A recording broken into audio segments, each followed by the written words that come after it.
Komnas HAM menemukan sejumlah fakta terkait penembakan 6 laskar FPI di res area tol Jakarta Cikampek kilometer 50. Komnas HAM menyebut sejumlah saksi melihat 4 anggota laskar FPI masih hidup di kilometer 50 dan 2 lainnya diduga telah meninggal dunia.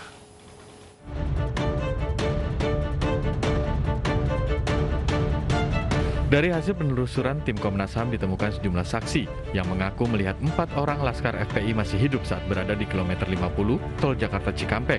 Sementara 2 laskar lainnya diduga telah tewas. Selain itu ada saksi yang mendengar bahwa polisi menyampaikan peristiwa di kilometer 50 terkait dengan narkoba dan terorisme.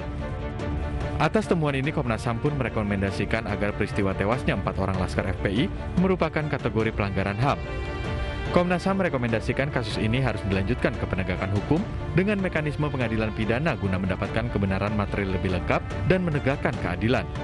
Mendalami dan melakukan penegakan hukum terhadap orang-orang yang terdapat dalam 2 mobil Avanza hitam B1759 PWI dan Avanza Silver B1278 KGD. Mengusut lebih lanjut kepemilikan senjata api yang diduga digunakan oleh Laskar FPI. Meminta proses penegakan hukum akuntabel, objektif, dan transparan sesuai dengan standar hak asasi manusia. Sebelumnya pada 14 Desember 2020, Bareskrim Polri menggelar rekonstruksi tewasnya 6 anggota Laskar FPI di tol Jakarta Cikampek. Rekonstruksi digelar selama 4 jam di 4 lokasi di wilayah Karawang, Jawa Barat. Mulai dari kawasan bundaran Hotel Novotel, Jembatan Badami, tol Jakarta Cikampek kilometer 50, dan TKP terakhir di kilometer 51. Total ada 51 adegan dalam rekonstruksi tewasnya 6 Laskar FPI ini. Dalam rekonstruksi ini, polisi mengundang sejumlah pihak, diantaranya Komnas HAM dan Kompolnas. Tim Liputan iNews melaporkan.